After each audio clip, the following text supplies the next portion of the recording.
Hey guys, welcome to government jobs Gyan YouTube channel. Guys, आज की इस वीडियो में हम बात करेंगे Rajasthan village development officer video के new recruitment notification online form apply process के बारे में। जी हाँ दोस्तों, राजस्थान स्टाफ सिलेक्शन बोर्ड ने यहाँ पर ग्राम विकास अधिकारी के 850 खाली पदों को भरने के लिए नोटिफिकेशन रिलीज कर दिया है। कैसे आप इस भर्ती में पार्टिसिपेट करने के लिए अपने फॉर्म अप्लाई कर सकते हो बिना कोई मिस्टेक किए हुए, इसकी पूरी जानकारी हम आपको स्टेप बाय स्टेप इस वीडियो में देंगे, रजिस्ट्रेशन से लेकर प्रिंट तक। बस आपको इस वीडियो को स्किप किए बिना शुरू से लेकर एंड तक देखना है। उसके बाद वीडियो पसंद आए तो इसे लाइक और शेयर कर दें। चैनल पर नए हो तो इसे सब्सक्राइब कर लें। साथ ही साथ आपको फॉर्म अप्लाई करते हुए जो जो भी प्रॉब्लम फेस हो रही है उन सभी का हल आपको इस वीडियो में मिल जाएगा। कैसे यहाँ पर आपको अपना लाइव फोटो कैप्चर करना है, कैसे आपको अपनी क्वालिफिकेशन की डिटेल देनी है, कैसे आपको अपने सिग्नेचर अपलोड करने हैं, कैसे आपको अपनी KYC करनी है और कैसे यहाँ पर आपको अपना handwritten declaration document upload करना है, पूरी जानकारी आपको इस वीडियो में दी जाएगी। बस आपको एंड तक हमारे साथ इस वीडियो में बने रहना है। तो बिना कोई वक्त गंवाए चलिए शुरू करते हैं। आपको इस वीडियो के डिस्क्रिप्शन बॉक्स में हमारी वेबसाइट IND-sarkari-naukri.in के इस पेज का लिंक मिल जाएगा। यहाँ पर आपको इस भर्ती के रिगार्डिंग सभी डिटेल्स प्रोवाइड कर दी गई है। राजस्थान स्टाफ सिलेक्शन बोर्ड ने विलेज डेवलपमेंट ऑफिसर वीडियो के 850 खाली पदों को भरने के लिए नोटिफिकेशन रिलीज कर दिया है। आप 19 जून 2025 से 18 जुलाई 2025 तक अपने फॉर्म अप्लाई कर सकते हो। बैचलर डिग्री धारक कैंडिडेट अप्लाई कर सकते हैं। यहाँ पर आपके पास बैचलर डिग्री होनी जरूरी है किसी भी स्ट्रीम के अंतर्गत, प्लस आपके पास O लेवल सर्टिफिकेट या फिर कोपा या फिर DPSC या फिर डिप्लोमा होना चाहिए आपके पास कंप्यूटर साइंस में, या फिर कंप्यूटर एप्लीकेशन या फिर RSCIT का कोर्स आपने किया होना चाहिए। इस भर्ती में पार्टिसिपेट करने के लिए 18 से 40 साल आपकी आयु सीमा रखी गई है। ऑल इंडिया से आप ऑनलाइन मोड में अप्लाई कर सकते हो। उसके लिए आपको इस पेज को नीचे स्क्रॉल डाउन करते हुए इंपोर्टेंट लिंक सेक्शन में आना है। ऑफिशियल नोटिफिकेशन PDF लिंक पर क्लिक करके इस भर्ती के नोटिफिकेशन को ओपन कर लेना है और इसमें से आपको पूरी डिटेल रीड कर लेनी है। यहाँ पर आपको सभी डिटेल्स प्रोवाइड कर दी गई है, जैसे कि क्या पोस्ट का नाम है, कितनी उसके लिए नंबर ऑफ वैकेंसीज है, कैसे आप अप्लाई कर सकते हो, कब से कब तक अप्लाई कर सकते हो, क्या आपका एलिजिबिलिटी क्राइटेरिया होना चाहिए। पूरी जानकारी यहाँ पर आपको इस नोटिफिकेशन में दे दी गई है। आप सभी डिटेल्स यहाँ से रीड करें, उसके बाद अपने फॉर्म अप्लाई कर लें। फॉर्म अप्लाई करने के लिए भी आपको हमारी वेबसाइट के इसी पेज पर ही अप्लाई ऑनलाइन का ये लिंक दिया गया है। जैसे ही आप इस लिंक पर क्लिक करेंगे तो आपके सामने यहाँ पर राजस्थान सिंगल साइन ऑन का ये ऑफिशियल पोर्टल ओपन हो जाएगा।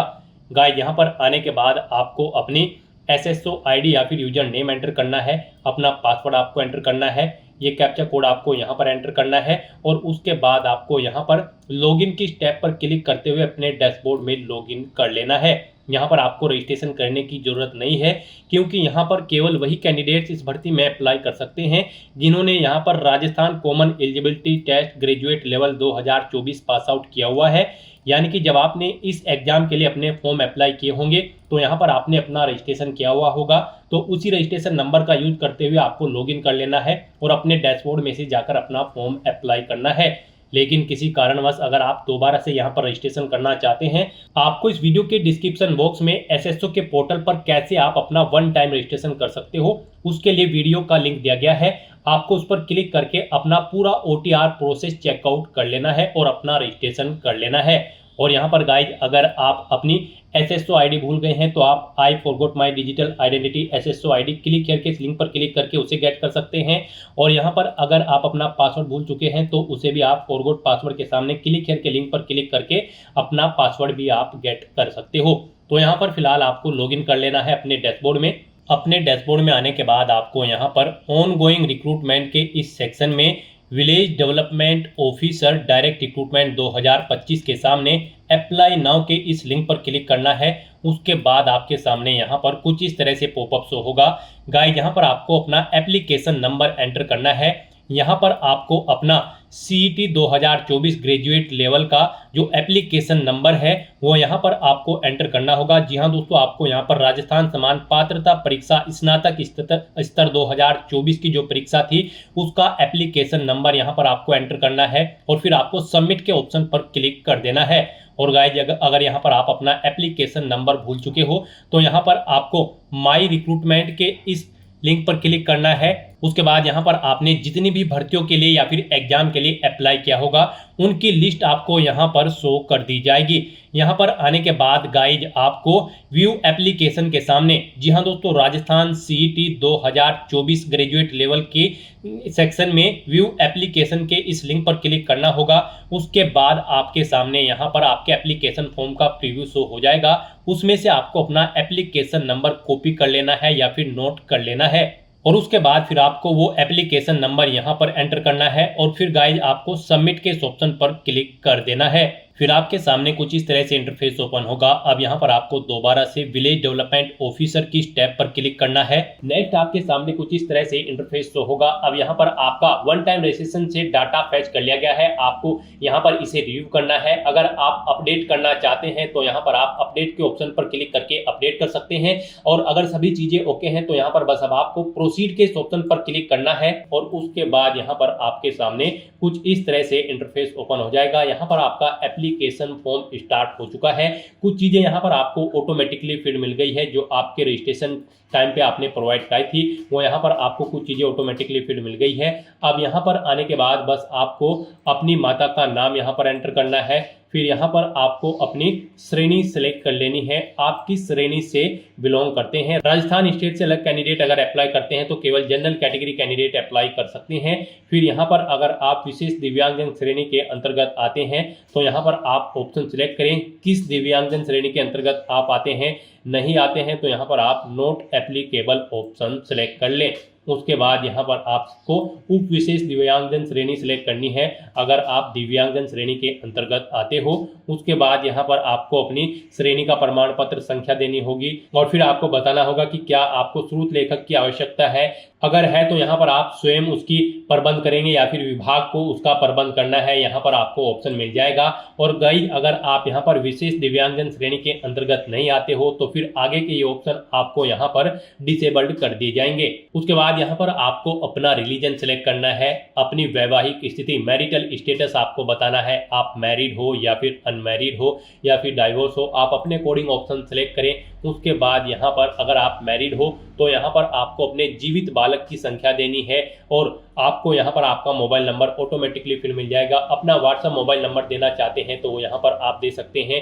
आपके पास जन आधार आईडी है तो वो आप यहाँ पर एंटर कर सकते हैं, नहीं है तो इस कॉलम को आप खाली छोड़ दें। गाइस यहाँ पर जिन कॉलम के सामने रेड कलर का स्टार बना हुआ है उनमें आपको डिटेल्स देनी मस्ट है और जिनमें नहीं बना हुआ है वो ऑप्शनल है। आप उनकी डिटेल चाहे तो दें चाहे या फिर न दें। फिर यहाँ पर आपसे पूछा गया है कि क्या आप यहाँ पर राजस्थान के अनुसूचित क्षेत्र से संबंधित हैं। अगर हैं तो आप यस करेंगे, नहीं तो यहाँ पर आप नो ऑप्शन सेलेक्ट कर लेंगे। उसके बाद यहाँ पर आपको अपना कोरोस्पोंडेंस एड्रेस एंटर करना है। कोरोस्पोंडेंस एड्रेस में आपको अपना स्टेट चुनना है, अपना डिस्ट्रिक्ट चुनना है, शहर या फिर गांव का नाम देना है, अपना पिन कोड देना है, अपना फोन नंबर देना है, ये ऑप्शनल है।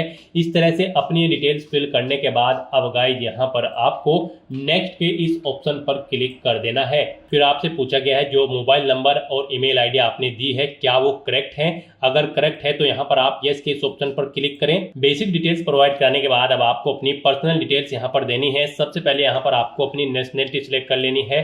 फिर यहाँ पर आपको अपना स्टेट सिलेक्ट कर लेना है। उसके बाद यहाँ पर आपको अपना डिस्ट्रिक्ट सिलेक्ट कर लेना है। फिर आपसे पूछा गया है कि क्या आप इंडिया में कहीं बाहर से सेटल्ड हुए हैं। अगर हुए हैं तो आप यहाँ पर यस करें और फिर किस देश से आप सेटल्ड हुए हैं उस देश का नाम आप यहाँ पर सिलेक्ट करें और अगर आप इंडिया से ही हैं तो यहाँ पर आपको नो ऑप्शन सिलेक्ट करना है। उसके बाद आपसे पूछा गया कि क्या आप यहाँ पर EX सर्विसमैन हैं। अगर हैं तो आप यस सिलेक्ट करें और फिर उसकी डिटेल दें, नहीं है तो यहाँ पर आप नो ऑप्शन सिलेक्ट कर लेंगे। फिर आपसे पूछा गया कि क्या आप स्पोर्ट पर्सन हैं। अगर हैं तो आप यस करेंगे और फिर अपना स्पोर्ट पर्सन का आप टाइप सिलेक्ट करेंगे, आप नेशनल लेवल के स्पोर्ट पर्सन है या फिर इंटरनेशनल के, और फिर उसकी डिटेल देंगे और नहीं है तो यहाँ पर आपको नो ऑप्शन सिलेक्ट कर लेना होगा।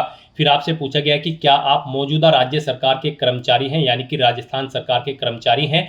अगर है तो यहाँ पर आप यस करेंगे और फिर अपने डिपार्टमेंट का नाम देंगे, नहीं है तो यहाँ पर आप नो ऑप्शन सिलेक्ट कर लेंगे। नेक्स्ट यहाँ पर आपको अपनी एजुकेशनल क्वालिफिकेशन की डिटेल देनी है। यहाँ पर आने के बाद गाइज आपको सबसे पहले इस चेकबॉक्स को ओके करना है। उसके बाद आपको अपनी क्वालिफिकेशन की डिटेल देनी है। गाइज यहाँ पर राजस्थान वीडियो की इस पोस्ट पर अप्लाई करने के लिए आपके पास बैचलर डिग्री होनी जरूरी है किसी भी रिलेवेंट डिसिप्लिन के अंतर्गत किसी वेल रिकॉग्नाइज्ड यूनिवर्सिटी से, प्लस आपके पास यहाँ पर ओ लेवल का सर्टिफिकेट होना जरूरी है, या फिर COPA का, या फिर DPCS का, या फिर आपके पास डिप्लोमा होना चाहिए कंप्यूटर साइंस में या फिर कंप्यूटर एप्लीकेशन में, या फिर आपके पास RSCIT कोर्स का सर्टिफिकेट होना अनिवार्य है इस भर्ती में पार्टिसिपेट करने के लिए। साथ ही साथ यहाँ पर आपका, जी हाँ दोस्तों, आपका common eligibility test 2024 graduate level भी पास आउट होना अनिवार्य है इस भर्ती में पार्टिसिपेट करने के लिए।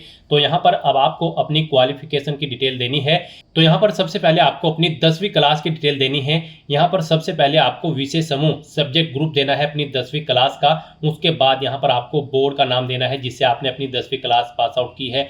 अपना 10वीं का रोल नंबर आपको एंटर करना है। परीक्षा, यहाँ पर आपका जो परीक्षा का परिणाम था वो परसेंटेज में था या फिर CGPA में, आप ऑप्शन सेलेक्ट करें। पासिंग ईयर यहाँ पर सेलेक्ट करें, फिर अपनी परसेंटेज यहाँ पर आप एंटर करें और फिर उसके बाद यहाँ पर आप अपनी मार्कशीट अपलोड कर सकते हैं चूज फाइल के बटन पर क्लिक करने के बाद, या फिर आप इसे फैच भी कर सकते हैं अपने OTR से। अगर आपने अपने OTR में डिटेल प्रोवाइड कराई है तो ये डिटेल्स आप यहाँ पर फैच आउट भी कर सकते हैं 10वीं और 12वीं क्लास की। उसके बाद यहाँ पर आपको अपनी 12वीं क्लास की डिटेल देनी है। गाइज यहाँ पर आपको पहले सब्जेक्ट यानी कि विषय समूह सब्जेक्ट ग्रुप देना है किसमें आपने अपनी 12वीं क्लास पास आउट की है, साइंस या फिर आर्ट या फिर कॉमर्स में। उसके बाद आपको अपने बोर्ड का नाम देना है जिससे आपने अपनी 12वीं क्लास पास आउट की है। अपना 12वीं का रोल नंबर आपको एंटर करना है। आपके रिजल्ट यहाँ पर परसेंटेज में था या फिर CGPA में, वो आपको ऑप्शन सेलेक्ट करना है। पासिंग ईयर आपको सेलेक्ट करना है, अपनी परसेंटेज यहाँ पर देनी है और फिर यहाँ पर आप अपनी 12वीं की मार्कशीट अपलोड कर सकते हो चूज फाइल के बटन पर क्लिक करने के बाद। फिर यहाँ पर आपको अपनी ग्रेजुएशन की डिटेल प्रोवाइड करनी है। यहाँ पर इस भर्ती में पार्टिसिपेट करने के लिए आपके पास ग्रेजुएट डिग्री होनी अनिवार्य है, प्लस आपके पास इनमें से कोई एक सर्टिफिकेट या फिर डिप्लोमा होना जरूरी है। तो यहाँ पर सबसे पहले आपको अपनी ग्रेजुएशन की डिटेल देनी है। तो फिर यहाँ पर आपको सबसे पहले ग्रेजुएशन या फिर इक्विवेलेंट ऑप्शन सेलेक्ट करना है। उसके बाद यहाँ पर आपको सब्जेक्ट ग्रुप देना है। यहाँ पर आपने अपनी ग्रेजुएशन किस में पास आउट की है, उसके बाद आपको यूनिवर्सिटी का नाम देना है जिससे आपने अपनी ग्रेजुएशन कंप्लीट की है। अपना ग्रेजुएशन का रोल नंबर देना है फाइनल ईयर का। यहाँ पर आपका रिजल्ट परसेंटेज में है या फिर CGPA में, ऑप्शन सेलेक्ट करना है। पासिंग ईयर आपको सेलेक्ट करना है, अपनी ग्रेजुएशन की परसेंटेज देनी है और अपनी मार्कशीट फाइनल ईयर की यहाँ पर आपको अपलोड कर देनी है। उसके बाद गाइज यहाँ पर जैसे कि हमने आपको स्टार्टिंग में ही बताया है, आपके पास COPA या फिर DPCS का सर्टिफिकेट होना चाहिए या फिर डिप्लोमा होना चाहिए आपके पास कंप्यूटर साइंस या फिर इंजीनियरिंग में किसी पॉलिटेक्निक इंस्टीट्यूट से, या फिर आपके पास डिप्लोमा होना चाहिए कंप्यूटर साइंस का या फिर कंप्यूटर एप्लीकेशन का, या फिर आपके पास O या फिर हायर लेवल का सर्टिफिकेट होना चाहिए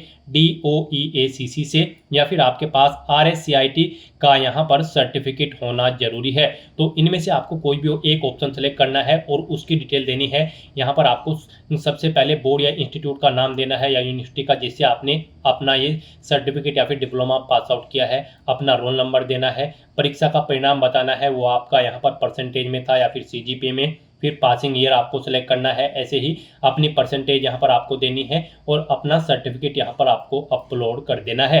तो दोस्तों इस तरह से आपको अपनी एजुकेशनल क्वालिफिकेशन की डिटेल यहाँ पर देनी है केयरफुली, और उसके बाद गाइड यहाँ पर आपको नेक्स्ट के इस ऑप्शन पर क्लिक कर देना है। नेक्स्ट यहाँ पर आपको अपना लाइव फोटो कैप्चर करना है और अपने सिग्नेचर यहाँ पर आपको अपलोड करने हैं। गाइड यहाँ पर आपको अपना लाइव फोटो कैप्चर करने के लिए टेक फोटो के इस ऑप्शन पर क्लिक करना है और अपना फोटो यहाँ पर कैप्चर कर लेना है। यहाँ पर जब आप फोटो कैप्चर करेंगे तो 5 सेकंड के टाइमर के बाद अभ्यर्थी को अपनी पलक 2-3 बार झपकानी होगी। यदि आपकी फोटो बंद आंखों के साथ कैप्चर होती है तो दोबारा से आपको अपनी फोटो कैप्चर करनी होगी। फोटो कैप्चर किए जाते समय यहाँ पर कैंडिडेट को कैमरे की तरफ देखना है। यदि आप चश्मे का इस्तेमाल करते हैं तो आप अपना फोटो चश्मे के साथ ही लें, परंतु इस बात का ध्यान रखें कि चश्मे पर रोशनी के कारण फोटो अस्पष्ट अथवा चमक के साथ कैप्चर ना हो। यहाँ पर आपको ये भी सुनिश्चित करना होगा कि लाइव फोटो साफ एवं पर्याप्त रोशनी में पृष्ठभूमि के साथ ली गई हो एवं धुंधली अथवा अंधकार में न होनी चाहिए। जब तक फोटो स्पष्ट न हो अभ्यर्थी बारंबार फोटो कैप्चर कर सकते हैं, परंतु एक बार फाइनल सबमिट किए जाने के बाद आपको अवसर नहीं दिया जाएगा। मैंने यहाँ पर उसके बाद आपसे पूछा गया है कि आपने उपरोक्त सारे दिशा निर्देश पढ़ लिए हैं और आपको ज्ञात है कि आवेदन पत्र एवं प्रवेश पत्र पर इसी फोटो का प्रयोग किया जाएगा। फोटो के साफ एवं स्पष्ट न होने के कारण आपकी पहचान सुनिश्चित नहीं हो पाती है, तो आपको परीक्षा से वंचित किया जा सकता है। बिना पर्याप्त रोशनी, अस्पष्ट धुंधली, बंद आंख अथवा आड़ी तिरछी फोटो होने पर आपका आवेदन निरस्त किया जा सकता है। इसकी समस्त जिम्मेदारी आपकी होगी। तो आपको इस चेकबॉक्स को ओके करना है और फिर यहाँ पर आपको टेक फोटो के इस ऑप्शन पर क्लिक करके अपना लाइव फोटो आपको कैप्चर कर लेना है और फिर गाइस यहाँ पर आपको अपने सिग्नेचर अपलोड करने होंगे। सिग्नेचर यहाँ पर आपके 20 KB से 50 KB के बीच में होने चाहिए, जेपीईजी या फिर जेपीजी फॉर्मेट में होने चाहिए। आपको चूज फाइल बटन पर क्लिक करना है, फाइल को सेलेक्ट कर लेना है और अपने सिग्नेचर को यहाँ पर अपलोड कर देना है। उसके बाद आपसे पूछा गया है कि क्या आपकी बॉडी पर कहीं कोई कट या तिल का निशान है, तो उस पैलेस का नाम यहाँ पर आपको देना है। नहीं है तो आपको नो मार्क यहाँ पर एंटर कर देना है।